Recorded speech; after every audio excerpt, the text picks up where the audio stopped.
Yes,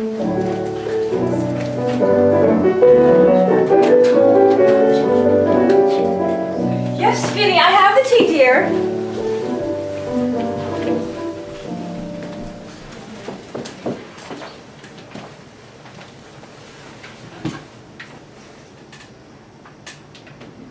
This is my introduction, black cake. It's my own special recipe. Forgive me if I'm frightened. I never see strangers and hardly know what I say. My sister, Lavinia, she's younger than I am. She says I tend to wander back and forth in time, so you must bear with me. I was born December 10th, 1830, which makes me 53? Welcome to Amherst. My name is Emily Elizabeth Dickinson. Elizabeth is from my aunt, Elizabeth Currier. She's father's sister. Oh, how the trees stand up straight when they hear Aunt Libby's little boots come thumping into Amherst.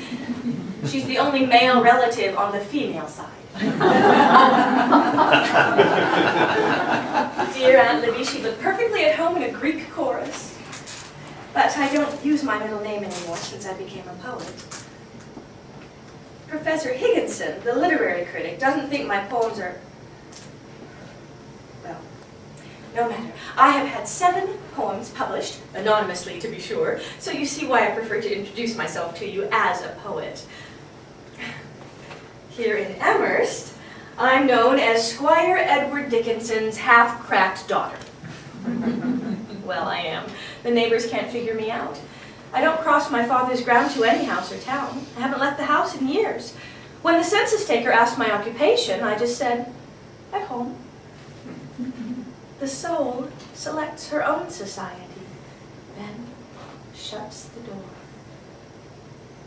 Why should I socialize with village gossips? Oh, there goes one of them now. Henrietta Sweetser, everyone knows Henny. She'd even intimidate the Antichrist. Look at her, she looks more like a jar of sweetmeats every day. Now she's strolling past the house trying to catch a glimpse of me. Would you like that? So I give them something to talk about. I dress in white all year round, even in winter. Bridal white, Henny calls it. Dear, dear, dresses in bridal white she does every day of the blessed year, year in, year out. Disappointed in love as a girl, so I hear. Poor creature, also very sad. Oh, and her sister Lavinia, a spinster too. Didn't you know? Oh, yes, stayed unmarried just to be at home and take care of Miss Emily. 2 old maids in that big house. What a lonely life, to shut yourself away from good people like us. Indeed. You should see them come to the door, bearing gifts, craning their necks, trying to see over Vinny's shoulder. But I'm too fast for them. I've already run upstairs, 2 steps at a time, and I hide there until they leave.